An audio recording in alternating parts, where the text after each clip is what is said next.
31쪽. 네, 우리 31쪽 보입니다. 성장론 연구의 필요성이 있습니다. 이 부분 이제 같이 나눠보도록 하겠습니다. 처음에 잠깐 이제 성장론 연구의 필요성을 공부하면서 잠깐이지만은 칼빈 보이시죠? 네, 칼빈 이제 종교 개혁자 중에 한 명이고 보편적으로 장로교의 창시자라고 부르잖아요. 칼빈. 그 다음에 요한 웨슬리는 감리교 처음 시작했던 분이고, 그 다음에 이제 조나단 에드워즈는 칼빈주의 전통에 서 있는 청교도입니다. 그리고 조나단 에드워즈 이런 칼빈이나 요한 웨슬리, 조나단 에드워즈 이런 부분들을 공부하면서 제가 이제 개인적으로 영적 성장에 관심을 갖게 되었고, 또 영성사에 나오는 많은 성인들을 학습하면, 여기서 이제 성인들은 보편적으로 우리 책에서 이렇게 번역하기 때문에 그렇게 있고요. 보통 저희들이 이제 믿음의 선진들이라 이렇게 부르잖아요. 영성사에 나오는 많은 성인들을 학습하면서 성장론을 확신하게 되었다. 이제 그 중에 이제 웨슬리 이야기를 제가 잠깐 예를 들어놨습니다.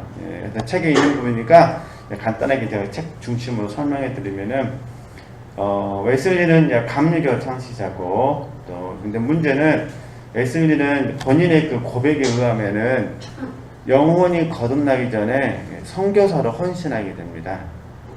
그러니까 본인 편에서는 내가 영혼이 거듭난지 잘 모르는 거예요. 단지 예수님을 영접했고 예수님을 뜨겁게 사랑했기 때문에 선교사로 이렇게 선교 사역을 하게 된 겁니다.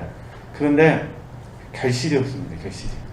그러니까 이제 너무 지친 거예요. 그래서 지쳐가지고 이제 고향으로 돌아옵니다.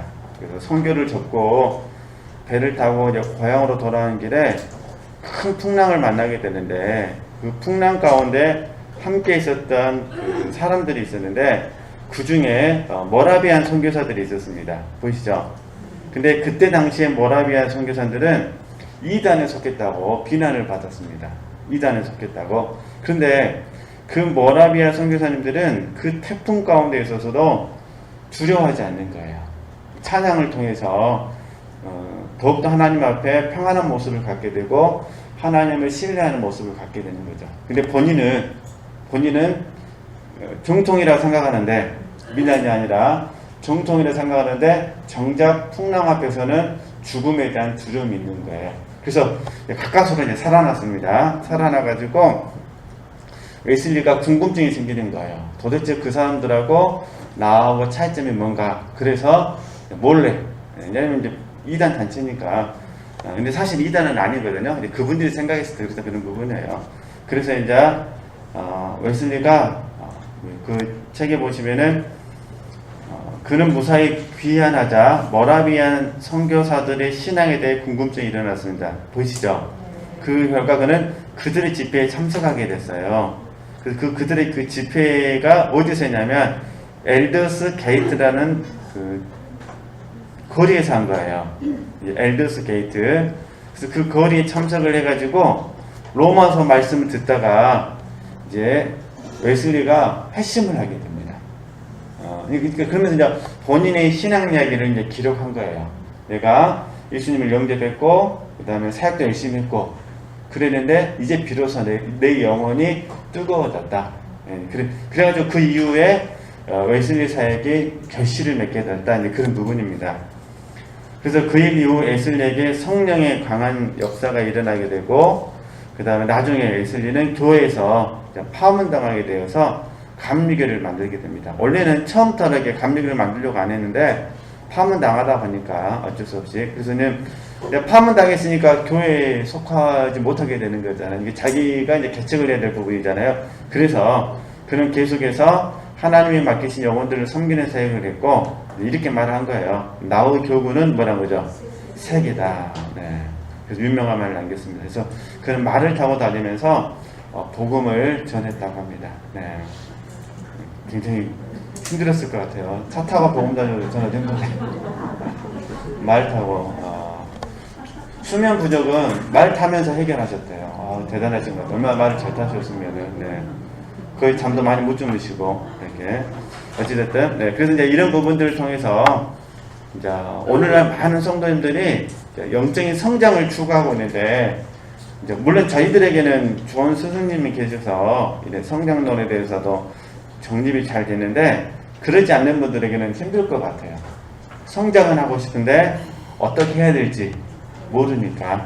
그래서 그러나, 지도자들은 이러한 영적 성장에 대해서 크게 인식하지 못하는 것 같다. 이건 이제 제 생각이 그렇다 그런 부분입니다. 왜냐면은 이제 교회 담임 목사가 되면 우리 교회가 그렇다는 것이 아니라 교회 담임 목사가 되면은 교회를 세우는데 좀 힘쓸 수밖에 없잖아요. 그리고 또 목회자 스스로도 이런 영적인 성장에 대해서 자각하지 못하면 어쩔 수 없는 부분이 있잖아요. 그런 내용입니다. 그러다 보니까 성도님들의 입장에서는 성장하고 싶고 어떻게 성장해야 될지는 도와줄 사람은 없고 그런 부분입니다. 그래서 그러므로 성도들은 영적인 방황을 하고 있다. 근데 모두 다 방황하는 건 아닙니다. 근데 이제 주로 영적인 방황을 하고 있는 분들은 나름대로 교회를 사랑해서 헌신했던 분들이 방황을 하죠. 왜냐하면 이제 잘 알다시피 우리 육체에는 한계성이 있기 때문에 어느 정도까지 쭉 헌신하다가 어느 정점에 이르게 되면은 번아웃을 경험하게 되어 있거든요. 그렇게 참고하시면 되실 것 같고요. 그래서 그들이 직면하고 있는 문제 속에서 어떻게 해야 할지 몰라 영적으로 방황하고 있는 게 솔직한 우리의 현실이라는 거예요. 그래서 이런 현실을 바라보면서 저와 여러분이 영적 성장론에 관심을 가졌으면 좋겠다. 저는 여기서 가장 간단한 거 두 가지를 생각을 했어요. 첫 번째가 뭐냐? 우리의 신앙관에 문제가 있다는 거예요. 쉽게 말해서 구원을 지나치게 강조하다 보니까 성화호 차원에서 구원을 어떻게 하는 거죠? 소홀히 한다는 거죠. 그 결과 마치 구원받은 성도는 훈련 없이 성화가 되는 것처럼 여겨지는데 바로 여기에 첫 번째 문제가 있다라고 저 나름대로 생각을 해봤습니다. 그리고 이런 부분에 대해서 제게 이제 통찰력을 줬던 사람이 버네퍼라는 신학자입니다. 그거 보이시죠? 그 독일의 버네퍼는 잘 아신 것처럼 히틀러가 독일을 지배할 때 그때 함께 히틀러에 반대했던 신학자입니다. 그리고 처음에는 이제 신앙을 가지고 반대했다가 나중에는 신앙으로는 안 되고 정치적으로 해야겠다. 그래서 암살단에 들어갔다가 적발되어 가지고 이제 사형을 당한 목회자이신데 어찌됐든 이제 그분이 이런 말을 합니다. 당시에 그 독일이라는 나라를 바라보면서 독일은 값싼 구원과 비싼 구원이라는 개념 속에 혼동되어 있다 그런 부분이에요. 무슨 말이냐면은 독일은 태어나는 순간 기독교인이 되는 거예요. 이해되시겠죠? 그 독일의 뿌리는 루터잖아요. 이게 루터교죠. 개신교, 루터교. 그러니까 독일에 있는 사람들은 태어나는 순간부터 죽는 순간까지 다 교회에서 관리를 해주는 거예요. 그때 당시에는. 그러니까 100%라고 말할 수는 없지만 그러나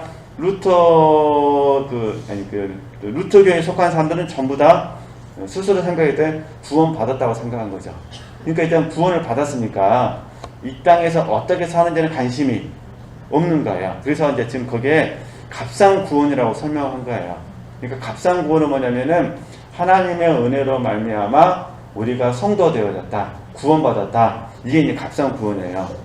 그럼 이제 비싼 구원은 뭐가 될까요? 그럼 비싼 구원은 이건 제자도가 되는 거예요. 어렵게 생각하지 마시고 이게 비싼 구원은 뭐가 된다는 거죠? 제자도. 우리가 좋은 제자가 되기 위해서는 대가를 지불한다고 배우셨잖아요. 이게 대가를 지불하다. 그게 비싸다 그 말이에요. 이해되셨죠? 이게 무엇이 비싸냐? 대가를 지불하다 그 말이에요. 어려운 개념은 아니고 근데 이 개념이 독일 위의 사람들에게는 엄청난 영향을 미쳤는데 정작 독일 사람들에게는 별로 영향을 미치지 못합니다. 히틀러가 그렇게 연설을 잘했다고 그러네요. 히틀러가 연설하게 되면은 독일에 있는 많은 사람들이 완전 거기에 사로잡혔대요. 그러니까 이제 세계 대전도 하게 되고 또 유대인들도 많이 죽이게 되고 그러니까 이제 그걸 이제 버네퍼가 바라보면서 아니다. 그건 잘못된 부분이다라고 말을 했는데, 그래서 이런 부분에서 이제 비싼 구원, 어렵게 생각하시면 제자도. 그래서 제가 이제 이거 부분에 가서 그런 부분에, 어떻게 보면 현대 교인들의 입장에서 봤을 때도 그냥 주님의 은혜 안에서 구원 받음에 만족해 버린다면 제자도가 없어지는 거잖아요. 그러면 제자도가 없어지면은 당연히 어떻게 되겠습니까? 그러면 제자도가 없으면 성화도 없는 거잖아요. 우리는 성화란 말을 잘 쓰지 않고 구원을 이룬다, 구원에 참여한다 이렇게 저는 표현하니까 그래서 그렇게 아시고, 그러니까 훈련 없이는 구원을 이룰 수 없다 그런 부분이에요. 이렇게 그래서 그걸 이제 번외편은 비싼 구원이라 말을 했다 이렇게 이해하시면 됩니다. 그래서 20세기 독일의 많은 성도들이 이 구원을 값싸게 받는다는 거예요. 태어난 순간에 기독교인이니까 그들은 구원받음을 당연한 것으로 생각하고 그 자리에 뭐 했다는 거죠? 만족했다는 거예요. 그래서 그들의 구원관에는 제자도가 없습니다. 그래서 교리에 의하여 구원을 받는다는 그릇된 신앙관을 갖게 된 거죠. 근데 번외편은 이에 반대해서 예수 그리스도께서 이 땅에 오신 이유가 성도들에게 값싼 구원만을 주시기 위해서가 아니라, 그죠? 비싼 구원을 주시기 위해서. 그러면 비싼 구원은 아까 제가 제자도라고 말씀드렸잖아요. 어렵게 생각하지 마시고 대가를 지불할 줄 알아야 된다. 그래서 참된 제자에게 있어서 대가는 뭐냐? 십자가를 지고 주님을 따라가야 된다는 거예요. 그래서 이제 번외편은 값싼 구원과 비싼 구원을 대조함으로써 성도들로 하여금 참된 제자가 되도록 설득을 했는데, 결정적으로는 히틀러에 의해서 사형을 당하게 되는 거니까 이렇게 이해하시면 되실 것 같습니다. 그래서 누가복음 9장 62절 말씀, 손에 장기를 잡고 뒤를 돌아보는 자는 하나님의 나라에 뭐죠? 합당치 아니하다. 그죠? 주님은 어떤 부분에서는 부드럽게 말씀하시지만 어떤 부분에서는 매우 엄중하게 말씀하시는데, 특별히 제자도에 대해서는 굉장히 엄중하게 말씀하시니까 이렇게 참고하시면 되실 것 같습니다. 그 다음에 이제 33쪽으로 가서요, 이제 우리 이야기 좀 하도록 하겠습니다. 우리 이야기. 저와 여러분이 이제 구원을 받고 구원을 이루고 좀 구원에 참여하기 위해서 우리가 지금 훈련을 하고 있잖아요. 근데 구원을 받고 구원을 이루고 구원에 참여하기 위해서는 정확하게 어떤 천년왕국에 대한 확신이 있어야 돼요. 물론 영원천국에 대한 확신은 당연히 있는 거니까. 그러니까 영원천국에 대한 확신은 있는데 여기 하나 더 하자는 거죠. 천년왕국에 대한 뭐라는 거죠? 확신이 있어야 된다. 그러면 천년왕국에 대한 확신, 또 영원천국에 대한 확신은 어떤 걸로 연결되냐면, 내가 하나님 나라에 들어갔을 때 하나님의 나라를 유업으로 받을 것이냐 받지 못할 것이냐는 거예요. 이게 우리는 하나님 나라에 다 들어가는 거예요. 믿음으로 들어가는 거니까, 은총이니까. 이제 우리는 은총을 입어서 하나님 나라에 들어가는데, 문제는 내가 하나님 나라에 들어가서 하나님 나라를 유업으로 받느냐 받지 않느냐에 대한 오남이 있어야, 그죠? 그래야 구원을 이루고 싶고 구원에 참여하고 싶다는 거예요. 물론 본질적으로는 주님을 사랑하느냐의 문제죠. 근데 우리는 다 주님을 사랑하는 사람이니까 믿으시죠? 이게 주님을 사랑하면 당연히 주의 말씀을 사랑하게 돼 있고, 주의 말씀을 사랑하니까 주의 말씀 뭐랄까요? 지키게 돼 있어요. 근데 이게 이제 가장 본질적인 부분은 우리가 주님을 사랑하느냐, 이게 1번이라면 추구도 마찬가지잖아요. 그러니까 왜 추구하죠? 사랑하니까 추구하는 거잖아요. 그죠? 사랑하지 않은 사람은 추구할 수 없는 거니까. 그래서 근데 그게 이제 가장 본질적인 대답은 이미 다 알고 있으니까, 여기에 하나 더, 과연 나는 하나님 나라에 들어갔을 때 하나님의 나라를 유업으로 받기를 원하느냐 원하지 않느냐에 달려있어요. 이게 내가 원하면 주님께서 제시하신 방법대로 살아야 되는 거고, 내가 원하지 않으면 그 방법을 가르쳐줘도 내가 도움이 되지 않는 거고. 우리는 하나님을 사랑하고, 그 다음에 두 번째는요, 하나님의 나라를 뭐 해야 돼요?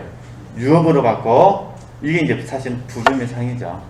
우리가 부름의 상을 잃어버려서는 안 됩니다. 그래서 구원에 참여한다는 것은 부름의 상이거든요. 부름의 상을 뭐 하는 거예요? 쫓아가는 거예요. 그래서 우리가 빌립보서 3장 말씀을 한쪽만 보시면 안 돼요. 예수 그리스도라는 지식이 가장 고상하는 영적인 추구 플러스 뭐가 있는 거죠? 부름의 상을 쫓아가는 것. 그래서 애들이 구원을 이룸으로써 구원에 참여 이렇게 말씀을 드리는 거거든요. 네, 그럼 잠깐 보도록 하겠습니다. 네, 그래서 우리 갈라디아서 6장 7절에서 10절 말씀, 특별히 8절 말씀 보면 자기의 육체를 위하여 심는 자는 육체로부터 썩어진 것을 거두고 성령을 위하여 심는 자는 성령으로부터 영생을 거둡니다. 네, 봐보세요. 육체를 위하여 심어도 거둬요. 그죠? 성령을 위하여 심어도 거둬요. 근데 육체로부터 이 거두는 부분이 육체 편에서는 좋아요. 물론 내가 잘못 심으면 잘못 거두죠. 육체 편에서는 안 좋아요. 근데 왜 이거를 썩었다라고 말을 하냐면은 첫 번째가 죽으면 그게 의미가 없기 때문에 그래서 헛됨이라고 배우셨잖아요. 그리고 두 번째는 하나님께서 인정하지 않으시기 때문에 하나님께서 인정한 것만 영원한 거예요. 이해되셨죠? 그러니까 영원하다 반대로 생각하시면 돼요. 그러니까 하나님께서 인정하지 않으신 것은 사실은 영원하지 않아요. 그러니까 영원하지 않은 것은 다 뭐하는 거죠? 죽고 썩어질 것이에요. 단지 우리가 이 땅에 사는 동안만 그게 좋은 것처럼 느껴지죠. 그죠? 그렇게. 그래서 이 부분을 우리가 이제 좀 이렇게 극단적으로 묵상해 보면, 부자와 거지 나사로를 생각하시면 돼요. 그죠? 그러니까 부자의 입장에서는 사실은, 나중에 뜨거운 곳에 갔을 때는 의미가 없는 거잖아요. 이렇게 이해하시면 됩니다. 그래서 이제 우리의 관심은 성령을 위하여 심으면 성령을 뭘 거두는 거죠? 영생을 거둔다는 거예요. 그럼 그 영생을 거두는 첫 번째 장소가 어디냐? 물론 하나님께서 이 땅에서도 거두게 하시고 다음 그러니까 우리가 말하는 하나님 나라 안에서도 거두게 하시겠지만 지금 천년왕국을 공부하기 때문에 우리가 영생을 거둘 수 있는 첫 번째 장소가 천년왕국이다 그런 부분이에요. 그래서 우리가 마태복음 25장 21절 말씀 내용을 아시니까 달란트 비유잖아요. 그래서 달란트 비유의 말씀 보면 봐보세요. 그 주인이 이르되 잘하였도다 착하고 충성된 종아 내가 작은 일에 충성하였으며 내가 많은 것으로 내게 말하니 맡기리니 이게 이제 하나님의 나라를 우리 유업으로 받는 거죠. 많이 맡겨주신다는 거예요. 그래서 내 주인의 즐거움이 뭐라는 거죠? 참여하라. 네. 물론 저는 이제 책에다가 5달란트, 2달란트 말씀을 인용했고 주님께서 주시는 칭찬은 동일하다. 네, 이건 이제 좀 말씀드렸어요. 그래서 중요한 건 뭐냐면은 내가 5개를 받았냐, 2개를 받았냐, 하나를 받았냐는 것이 중요한 것이 아니라 그 달란트를 사용해서 이익을 남겼냐, 남기지 않았느냐의 문제거든요. 자, 그러면 쭉 내려오시면은 이제 천년왕국이든 영원천국이든 이 공과 속에서 묵상해 보면 이 땅에서 가진 것으로 충성하는 것은 지금 우리가 이 땅에서 가진 것으로 충성한다 그랬잖아요. 그래서 저희들이 청직이라고 배우셨잖아요. 그러니까 우리는 이 땅에서 지금 일하는 자예요. 청직이니까. 그러면 어디서 거두느냐? 영생. 그러니까 하나님 나라 안에서 영생을 거두는 거거든요. 그러니까 이 땅에서도 일하는 자예요. 그죠? 그런데 여기 청직이 내 천년왕국에서도 아까 많은 것을 맡았다고 그랬잖아요. 그러니까 천년왕국에서도 많은 것을 맡았기 때문에 결국은 천년왕국에서도 뭐 어떻게 되냐? 하나님의 종으로서 일하는 자가 되는 거예요. 그러니까 이 땅에서 일하는 만큼 하나님 나라 안에서도 먹게 되는 거죠. 일하는데 이게 달라요. 이 땅에서 일하는 거는 힘들다 이런 의미 강하다면 주의 나라 안에서 이제 천년왕국에서 일하는 거는요. 주인의 즐거움에 참여하는 것이 되는 거예요. 물론 우리가 이 땅에 살면서도 주의 나라에 참여한다고 하면 정말 좋겠죠. 그러잖아요. 사실 쉬운 공과는 아닙니다. 근데 이제 천년왕국 때하고 지금하고 다른 게 뭐냐면은 몸이 다르죠. 지금 우리 몸은 연약하고 병들고 약하고 무능하고 그러잖아요. 쉽게 짜증내고 이게 도우니까 얼마나 힘들어요. 지금 이 상태 우리가 6kg 신세계 가서 커피 한 잔 안 먹고 말지. 그러잖아요. 물론 커피 좋아하시면 갔다 갈 수도 있겠지만 가다가 지쳐버려. 왜 이렇게 덥잖아요. 그러니까 이제 그런 상황인데, 근데 천년왕국 때는 신령한 몸, 그러잖아요. 신령한 몸을 입고, 신령한 몸을 입고 주님의 나라에 주님의 기쁨에 참여해서 일을 한다. 그 차이점이 있다는 거 이해하시면 되실 것 같습니다. 그래서 다시 이제 처음 돌아가서요. 천년왕국이든 영원천국이든 이 공과 속에서 묵상해 보면 이 땅에서 가진 것으로 충성한다는 것은 천년왕국에서 많은 것을 맡은 자로 살기 위해 준비하는 것이라고 보면 된다. 그런 부분입니다. 우리가 이 땅에서 충성해야 뭐 하는 거죠? 천년왕국에서도 맡은 자로서 충성하고 그 다음에 영원천국에서도 충성하고 이렇게 됩니다. 네. 그래서 5달란트에서 5달란트를 남겼다는 것은 더 나은 내가 되었다는 것을 의미합니다. 이는 구원에 관한 거죠. 이름입니다. 넓은 의미에서는 성장, 성숙, 변화가 있어야 한다는 의미고 좁은 의미에서는 달란트가 개발되어야 한다는 것입니다. 천년왕국에서 우리가 맡은 자가 되기 위해서는 반드시 구원을 이루고 성령을 위해 무엇해야 돼요? 심어야 합니다. 성령을 위하여 심는다는 것은 참여를 의미합니다. 또한 이것은 착한 일과 선한 일이라고 부르며 빛과 소금의 역할이라고 부릅니다. 그래서 오해하셔서 안 될 부분은 우리 지체들께서 이 크기, 이해되시, 일의 크기, 아니면 일의 양, 이걸로 보시면 안 돼요. 일의 크기나 일의 양으로 보시면 안 되고 어떤 마음으로 참여했느냐를 보는 거예요. 먼저 어떤 마음으로 참여했느냐, 가장 기본적인 게 사랑의 마음이잖아요. 그 다음에 이제 우리가 하나 이제 붙인다면은 성령을 위하여 하는 거죠. 이렇게 사랑으로 하느냐, 주님으로 하느냐, 그 다음에 주님을 위하여 하느냐. 이해되시겠죠? 이게 일의 크기라든가 일의 양이 중요한 게 아니다, 그런 부분이에요. 그러니까 우리 하나님께서 보시는 거는 일의 크기나 일의 양이 아니라 어떤 마음으로 참여했느냐를 보신다는 거. 그렇게 이해하시면 되실 것 같습니다. 그래서 그래야 저희들이 두 렙돈을 헌금한 가부를 칭찬하신 주님의 마음을 이해하실 수가 있거든요. 그래서 항상 우리 지체들께서 날마다 참여하시는 그 과정 속에서 일의 크기나 일의 양이 아니라, 이해되시죠? 주님을 사랑하고, 그 저희들이 신령과 진정으로 공부하는 거예요. 주님을 사랑하고 주님을 위하여 한다. 그렇게 생각하시면 됩니다. 그 다음 이제 영혼천국. 요한계시록 22장 3절에서 5절 말씀을 보니까 이렇게 되어 있어요. 다시 저주가 없으며 하나님과 그 어린 양의 보좌가 그 가운데 있으리니 그의 종들이, 보시죠, 그를 뭐합니다? 섬긴다는 거예요. 그러니까 우리가 하나님의 나라가 되면, 아니 하나님의 나라 영혼천국에 들어가게 되면 우리가 신분상으로는 하나님의 자녀이지만 섬기는 부분에 있어서는요, 그의 종이 되는 거예요. 그래서 그의 종들이 그를 섬기며 이 은총을 입는 거예요. 봐보세요. 그의 얼굴을 말 것이죠. 벌터이요. 그러잖아요. 그래서 고린도전서 13장 11절 말씀이 좀 이해가 되는 거예요. 지금 우리가 거울로 보는 것 같이 희미하나. 그죠? 그때는 얼굴과 얼굴을 다하여 본다고 그랬잖아요. 우리가 이 반열에 들어갔으면 좋겠다, 그런 부분입니다. 그래서 그의 이름도 저희 뭐라는 거죠? 이마에 있으리라.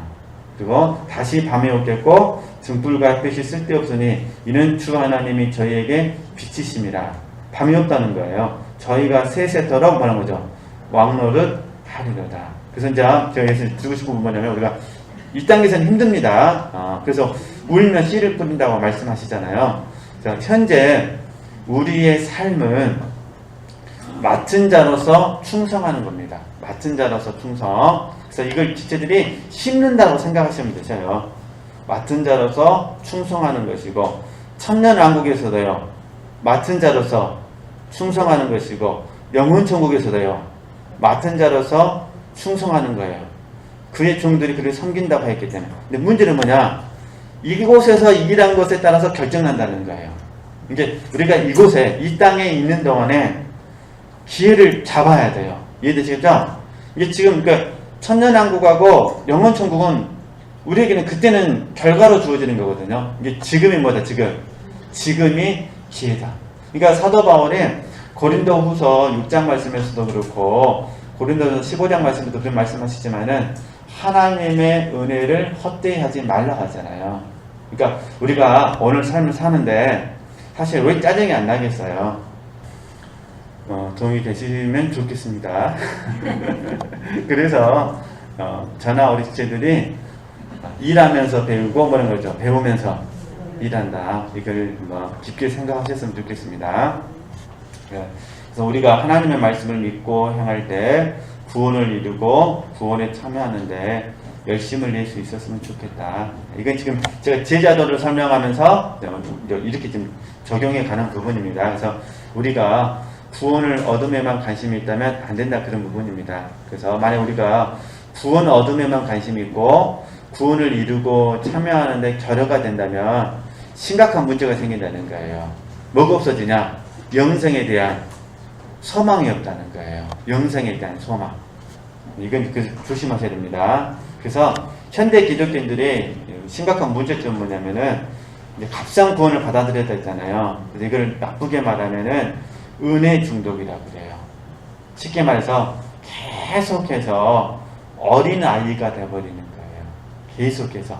그러니까 신앙생활하는 횟수는 증가하는데 신앙생활하는 태도는요, 영적으로 어린 아이가 되는 거예요. 그래서 이걸 이제 표현할 때 성인 아이라고 그래요. 교회 안에서도 이해되죠? 교회 다니는 횟수로는 성인인데 영적인 상태는요, 어린 아이다. 그게 왜 그러냐면 은혜의 중독이 돼서 그러는 거예요. 은혜 중독이 됐다는 거는 참된 제자가 되려고 하지 않는다, 그런 부분입니다. 그래서 다시 한번 저희들은 값싼 구원으로 만족하지 말고 제자도에 관심을 가지셨으면 좋겠다. 근데 우리나라 60년대, 70년대, 80년대를 거치면서 값싼 구원 플러스, 이해되죠? 값싼 구원 플러스 축복 신앙이 들어와 버렸어요. 지복 신앙이 되잖아요. 그래서 외적으로는 부흥을 했는데 90년대부터 이제 질적으로 변질되기 시작합니다. 그래서 90년대에 본격적으로 기독교 영성 우리 운동이 일어나게 됩니다.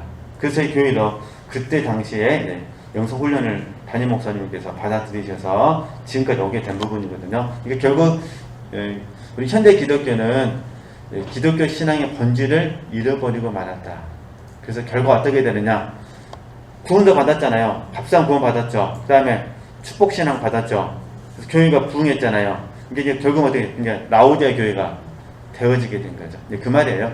그래서 이것은 육신 중심의 신앙이고 또 영적 성장과 실제 힘쓰지 않고 육신의 복만을 추구했기 때문에 결과적으로는 문제가 생겼다, 그렇게 됩니다. 그래서 지금 저희들이 21세기를 살면서 라오디아 교회의 삶을 살게 되는 거예요. 지금은 뒤집법적 가치관이 섞여져 있어요. 무엇이 옳은지 관심도 갖지 않으려고 하고 또 무엇이 틀렸는지를 알아야 고치는데 관심이 없어요. 그러니까 지금 나만 편하면 되는 거죠. 그래서 이런 부분들 좀 쉬운 공과는 아닌데 뭐 이렇게 잘 보시면 되실 거고요. 그 다음에 35쪽에 가서 그러면 다시 어렵게 생각하지 마시고 반복입니다. 비싼 구원은 제자도, 이해되시죠? 이게 비싼 구원은 대가를 지불하고 산다. 그죠? 대가를 지불해야 돼요. 그럼 대가 지불의 가장 기본적인 게 뭐냐? 그게 자기 부인, 자아부정, 자아상실이에요. 그리고 이제 체험의 훈련을 배우는 부분. 그러니까 비움과 체험 생각하시면 됩니다. 비움과 체험. 이게 비싼 구원이라는 거. 근데 저와 여러분이 좋은 제자가 되기를 원하는데 이 좋은 제자가 되기 위해서 꼭 공부해야 될 공과가 있어요. 그게 지금 내가 하고 있는 일이 하나님의 일이냐 사람의 일이냐 이걸 분별을 해야 돼요. 그래서 이걸 좀 이제 공부를 해보려고 합니다.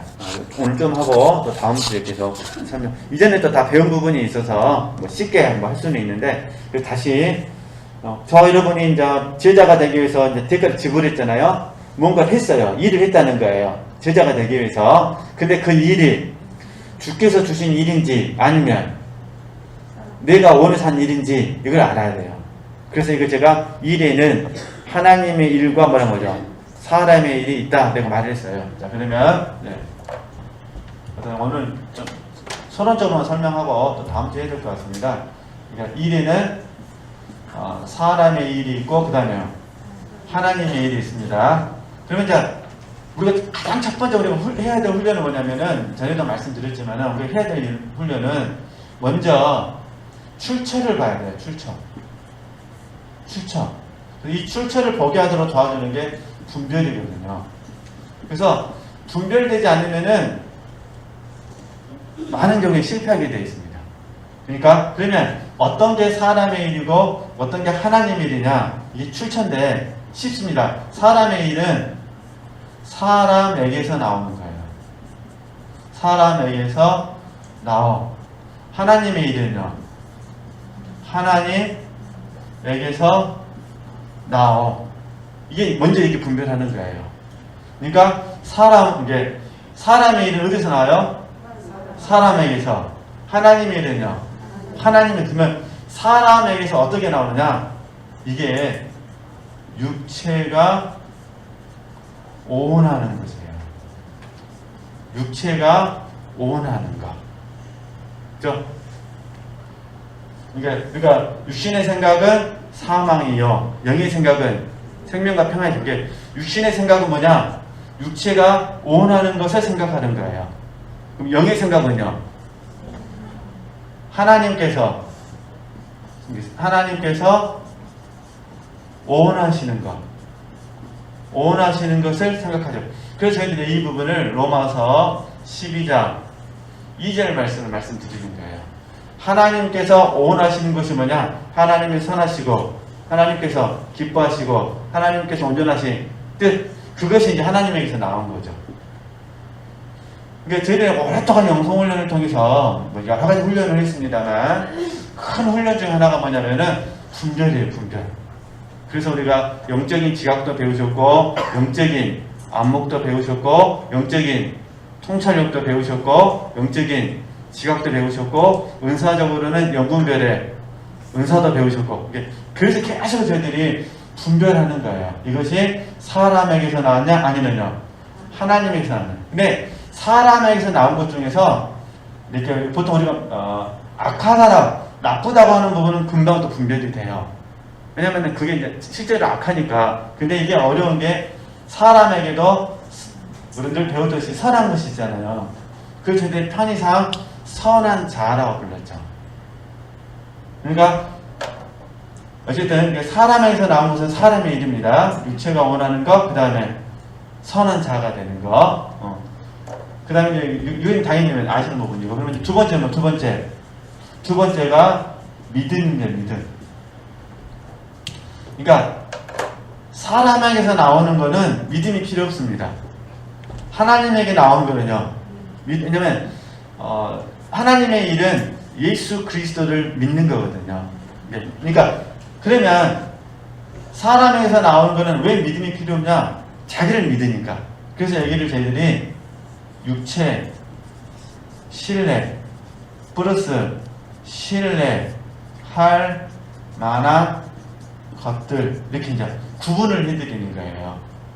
그죠? 그러니까 사람에게서 나오는 사람의 일은 뭘 한다고요? 자기를 신뢰해서 한다는 거예요.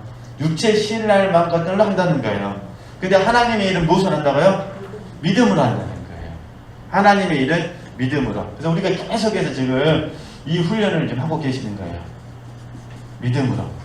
그럼 우리 지체들이 그냥 내 것은 잘 안 보인다 하더라도 다른 사람하고 교제를 나눠보시면 금방 알아요. 예를 들어서 어떤 사람이 어떤 사업의 아이템이 있는데 그 아이템을 가지고 어떻게 이루려고 한다. 딱 보시면은 이게 사람의 일인지 하나님의 일인지가 보여지는 거죠. 그가 육체를 신뢰하고 있든지 아니면 신뢰할 만한 것들, 부모님의 재산을 의지한다든지 자기의 지식을 의지한다든지 자기의 인맥을 의지한다든지 이런 것들은 다 신뢰할 만한 것들이 되는 거죠. 육체를 신뢰하는 것은 나를 신뢰하는 거거든요. 나의 건강, 나의 성격, 이런 것들 되고. 그러니까 가만히 묵상을 해보면은 알 수가 있어요. 물론 우리가 전부를 알 수 있는 건 아니죠. 이 기술이 배워가는 부분이니까. 그리고 이제 세 번째가 이제 목적이죠. 목적. 세 번째가 목적. 사람의 일은 사람을 위해서 하는 것이고 하나님의 일은요 하나님을 위해서 하는 것이고.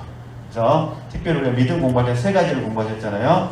하나님의 전능하심을 믿는 믿음. 두 번째 하나님과의 복수이니까 관계성 안에서 선하심을 믿는 신뢰. 세 번째는 하나님 하셔야 된다라고 의뢰하는 부분 다 배우셨잖아요. 다 믿음에 들어가는 거니까. 그래서 일단은 우리가 가장 계속 반복되는 부분이니까 그래서 저도 그렇고 우리 지체도 그렇고 우리가 평생을 이거 배우는 거예요. 그래서 우리는 사람의 일이 아니라 자기 일이 아니라 누구 일이 돼요? 예수 일, 하나님 일이 돼요. 그래서 자기 일을 구하지 않냐고 누구 일을 구하셔야 돼요? 하나님의 일을 구하셔야 되는 거예요. 그래서 저희들이 계속해서 분별하자 이 말씀하는 거예요. 그래서 이 분별을 하도록 도와주는 훈련이 점검이잖아요. 그래서 점검 훈련을 통해서 어떤 거죠? 분별하는 거잖아요. 물론 분별이 잘 되기 위해서는 영감이 있어야 되죠. 그래서 저희들이 다 이게 훈련하고 계시는 부분인데 간단하게 이제 말씀을 드리면 이게 저도 지금 알고 있는 만큼 제가 설명해 드리는 거예요. 그럼 이제 날마다 어떻게 날마다 저도 지금 이게 사람에게서 나왔는지 하나님에게서 나오는지 봐야겠죠. 특별히 사람에게서 나올 때는 선한 것 아니면 육체가 원하는 것, 육신의 정력, 안목의 정력, 이생의 자라 이런 부분들을 계속해서 공부하는 거예요. 우리 부모님들이 당연히 자녀들을 바라보면 선한 마음이 생기죠. 그러잖아요. 자녀가 잘 됐으면 좋겠고 자녀가 이거 있으면 좋겠고 자녀가 이렇게 있으면 좋겠고 자녀가 이렇게 있으면 좋겠고 결과적으로 다 누구 일이 돼버리는 거죠? 사람의 일이 돼버리는 거죠. 그래서 우리는 이제 하나님의 일이 되도록 해서 하나님께서 자녀를 지켜주시고 하나님께서 자녀를 보여주시고 하나님께서 원하신 대로 자녀를 인도하시고 하나님을 뭐 하는 거죠? 우리가 믿어드리는 거잖아요. 그러면 자녀 양육도 이제 하나님의 일이 되는 거죠. 그러잖아요. 그러니까 이런 훈련들을 우리 지금 날마다 하고 있고 또 앞으로 더 많이 해야 되고 어쨌든 제가 미리 잠깐 말씀을 드렸고요. 이제 그러면 다음 주에 구체적으로 이 부분을 좀 공부해 보도록 하겠습니다. 그렇게 하시고요. 제가 이렇게 쭉 말씀드렸던 거는 지금 제자도를 설명하다 보니까 이해되시겠죠? 그 값싼 구원 말고 비싼 구원. 그 비싼 구원이라는 제자도를 우리 훈련원에서 설명하는 방법으로 설명하다 보니까 지금 여기까지 왔습니다. 다음 주에도 계속 이어서 설명해 드리도록 하겠습니다. 하나님께 영광을 드리겠습니다.